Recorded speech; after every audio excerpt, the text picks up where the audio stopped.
حق و باطل کی جنگ جاری ہے، اور یہ جنگ اس وقت عروج پہ پہنچے گی کہ اللہ ہمیں وہ دن دکھلائے، اس دن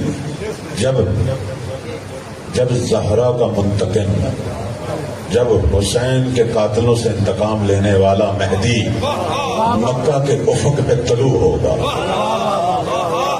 جب خانہ کعبہ کے پاس رکن و مقام کے درمیان ایک ہستی اعلان کرے گی کہ روایت کہتی ہے کہ اس کی آواز پوری دنیا والے سنیں گے، پوری دنیا سنیں، پوری دنیا۔ اور وہ اعلان کرنے والا کیا کہے گا؟ کہے گا میں اس حسین کا بیٹا ہوں جسے دشمنوں نے پیاسا ذبح کیا تھا، میں اس حسین کا بیٹا ہوں۔ یعنی بے نام حسین امام مہدی کے قیام کا اعلان ہے۔ اللہ اکبر۔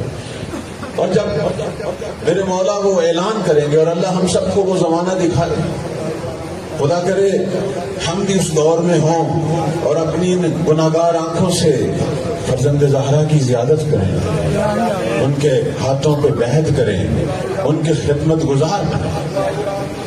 یہ ہونی چاہیے، تڑپ ہونی چاہیے ہمارے اندر، زمانے کے امام کی تڑپ ہو، اور یہ تڑپ جو ہے یہ ہمیں اسی راہ پہ لے جائے گی، اور یہ تڑپ جو ہے یہ میرے مولا کو چاہیے۔ میرے مولا آج بھی ہمیں دیکھتے ہیں، اس محفل کو، اس مجلس کو بھی دیکھ رہے ہیں، لیکن وہ تڑپ کو دیکھ رہے ہیں، کتنی تڑپ ہے۔